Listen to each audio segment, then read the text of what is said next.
மூல் பின்னம் கலவையொன்றானது A, B ஆகிய இரு கூறுகளை கொண்டுள்ளதாக கொள்வோம். முதலில் அவை ஒவ்வொன்றினதும் மூல் அளவுகளை தனித்தனியாக காண வேண்டும். மூல் அளவுகளை காண்பது பற்றி நாம் தரம் 10 கற்றிருக்கிறோம்.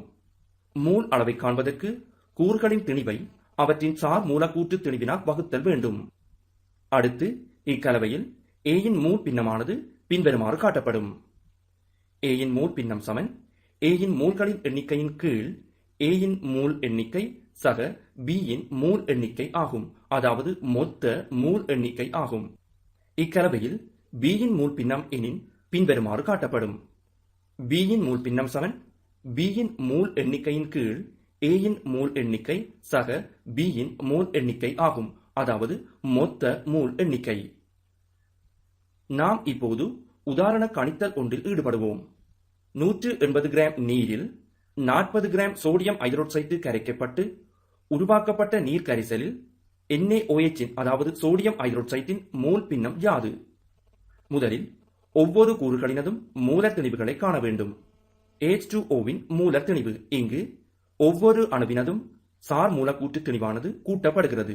எனவே 2 ஐதரசன்கள் காணப்படுவதன் காரணமாக ஒரு ஐதரசனுக்கு 1 எனவும் 2 ஐதரசனிற்காக அதனை 2 பெருக்குதல் வேண்டும். அவ்வாறு பெருக்கப்பட்ட பின்னர் ஒட்சிசனுடைய சார் மூலக்கூற்று திணிவு 16 ஆகும். அதனை கூட்டுதல் வேண்டும். நமக்கு விடையாக 18 கிராம் மூல் -1 கிடைக்கிறது. இப்போது H2Oவின் மூல்களின் எண்ணிக்கை. இங்கு திணிவின் கீழ் சார் மூலக்கூற்று திணிவு எனும் சமன்பாட்டின்படி 180 கிராம் திணிவிற்காகவும் 18 கிராம் சார் மூலக்கூற்று திணிவிற்காகவும் பயன்படுத்தப்பட்டு வகுக்கப்படுகிறது. அவ்வாறு வகுக்கப்படும் போது எங்களுக்கு 10 மூல் என்பது விடையாக கிடைக்கும். இதனைப் போன்றே NaOHன் சார் மூலக்கூற்று திணிவானது அதாவது NaOHன் மூல திணிவானது 26 சக 16 சக 1 தரப்படுகிறது. இதனை நாம் சுருக்கும் போது விடையாக 40 கிராம் மூல் -1 கிடைக்கும். எனவே NaOHன் மூல்களின் எண்ணிக்கை சமன் 40 கிராமின் கீழ் 40 ஆகும். அதாவது திணிவின் கீழ் சார் மூலக்கூற்று திணிவு ஆகும். இதனை நாம் சுருக்கும் போது விடையாக 1 மோல் கிடைக்கிறது. இப்போது நாம் கலவையில் உள்ள நீரினதும் சோடியம் ஐதரோக்சைடினதும் மூல் எண்ணிக்கைகளை கண்டிருக்கிறோம். எனவே NaOHன் மூல் பின்னம் சமன் NaOHன் மூல்களின் எண்ணிக்கையின் கீழ் NaOHன் மூல் எண்ணிக்கை சக H2Oவின் மூல் எண்ணிக்கை ஆகும். இங்கு பிரதியிடப்படுகின்ற போது NaOHன் மூல் எண்ணிக்கைக்காக 1 கலவையின் மொத்த மூல் எண்ணிக்கைக்காக 10 சக 1 பயன்படுத்தப்படும். இதனை சுருக்கும் போது 1/11 என்பது நமக்கு கிடைக்கிறது.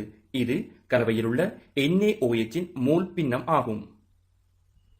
இவ்வாறே நாம் நீரின் மூல் பின்னத்தையும் அறிய முடியும்.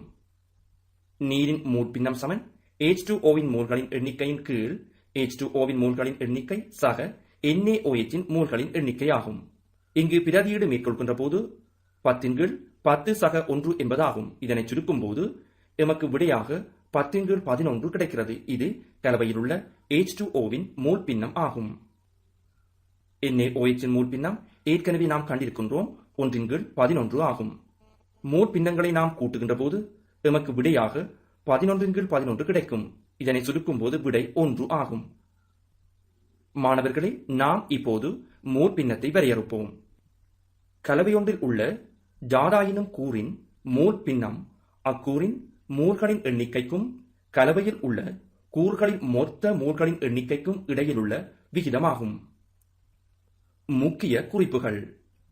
கலவையொன்றில் உள்ள ஒவ்வொரு கூறினதும் மூல் பின்னம், திணிவு பின்னம், கனவளவு பின்னம் ஆகியவற்றின் கூட்டுத்தொகை 1 ஆகும். மூல் பின்னத்திலே இதனை நாம் கணித்தலின் இறுதியாக செய்திருக்கின்றோம். மூல் பின்னம், திணிவு பின்னம், கனவளவு பின்னம் ஆகியவை அலகு அற்ற கணியங்கள் ஆகும். பின்னமாக காட்டப்பட்ட கலவையொன்றின் அமைப்பை நாம் 100 வீதமாகவும் மில்லியன் பகுதியாகவும் அதாவது ppm ஆகவும் காட்டலாம். 100 வீதம் சமன் பின்னம் தர 100, மில்லியன் வீதம் சமன் பின்னம் தர 10�6 மடங்கு ஆகும். திணிவு கனவளவு விகிதம் m இன் கீழ் V.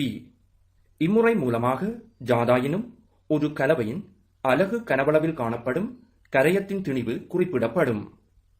உதாரணத்தின் வாயிலாக இதனை நாம் விளங்குவோம். ஜீவனிக் கரைசலின் ஜீவனி என்பது மருத்துவமனைகளில் வயிற்றோட்டத்தினால் அதிக நீரிழப்பு ஏற்பட்ட நோயாளிகளுக்கு வழங்கப்படும் ஒரு பதார்த்தமாகும். இவ்ஜீவனி கரைசலின் 1 டெசிமீட்டர் கனத்தில் 5 கிராம் சோடியம் குளோரைட்டு காணப்படுகின்றது. அதிலுள்ள சோடியம் குளோரைட்டின் அமைப்பை திணிவு கனவளவு விகிதம் சார்பாக குறிப்பிடுக. கரைசலின் விகிதம் சமன் கரையத்தின் திணிவின் கீழ் கரைசலின் கனவளவு ஆகும். இச்சமன்பாட்டிலே நாம் கரையத்தின் திணிவிற்காக 5 கிராமினையும் கரைசலின் கனவளவிற்காக 1 டெசிமீட்டர் கனத்தினையும் பிரதியிடும்போது விடையாக 5 கிராம் டெசிமீட்டர் -3 கிடைக்கிறது. இது கரைசலின் திணிவு கனவளவு விகிதம் ஆகும். மூல் எண்ணிக்கை கனவளவு விகிதம் சிமோல் எண்ணின் கீழ் சிமோல் வி. ஏகவினமான கலவையொன்றின் ஏகவினமான கலவையானது கரைசல் என அழைக்கப்படுகிறது. அவ்வாறான ஏகவினமான கலவையொன்றின் அமைப்பை குறிப்பிடுவதற்கு இம்முறை பயன்படுகின்றது. ஒரு அலகு கனவளவில் காணப்படும் கரையத்தின் மூல் எண்ணிக்கை இங்கு குறிப்பிடப்படும். இது குறித்த கரைசலின் செறிவு எனவும் அழைக்கப்படுகின்றது. பரீட்சை வினாக்களில் இவ்விரண்டு பதங்களும் மாறி மாறி பயன்படுத்தப்படுவதை நாம் காண முடியும். செறிவானது மூல் பெர் கன டெசிமீட்டரில் அல்லது மூல் டெசிமீட்டர் -3 குறிப்பிடப்படும். கரைசல்களை தயாரிப்பதற்கான அலகு மாற்றங்கள். அலகு மாற்றங்களை நாம் மனப்பாடம் செய்து வைத்திருத்தல் அவசியம். பரீட்சை வினாக்களில் இவை வெவ்வேறு விதங்களாக வினவப்படும். 1 டெசிமீட்டர் கனம் என்பது 1 லிட்டருக்கு சமனாகும். அவ்வாறே 1 லிட்டர் என்பது 1000 சென்டிமீட்டர் கனத்திற்கு சமனாக இருப்பதால் 1 டெசிமீட்டர் கனம் சமன் 1000 சென்டிமீட்டர் கனம். 1 சென்டிமீட்டர் கனமானது 1 மில்லி லீட்டருக்கு சமனாகும். அதாவது 1 சென்டிமீட்டர் நீளம், 1 சென்டிமீட்டர் அகலம், 1 சென்டிமீட்டர் உயரம் உள்ள சிறிய கொள்கலனில் எம்மால் 1 மில்லி லீட்டர் திரவத்தை சேமிக்க முடியும். நாம் இப்போது உதாரண கணித்தல் ஒன்றில் ஈடுபடுவோம்.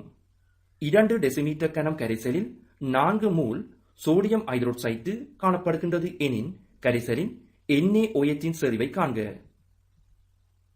2 டெசிமீட்டர் கனம் கரைசலில் காணப்படும் NaOH மூல்களின் எண்ணிக்கை 4 மூல் ஆகும். எனவே 1 டெசிமீட்டர் கனம் கரைசலில் காணப்படும் NaOH மூல்களின் எண்ணிக்கை 4/2 தர 1. இதனை சுருக்கும் போது விடையாக 2 மூல் கிடைக்கிறது. கரைசலில் உள்ள சோடியம் ஐதரோட்சைட்டின் செறிவு 2 மூல் டெசிமீட்டர் -3 ஆகும்.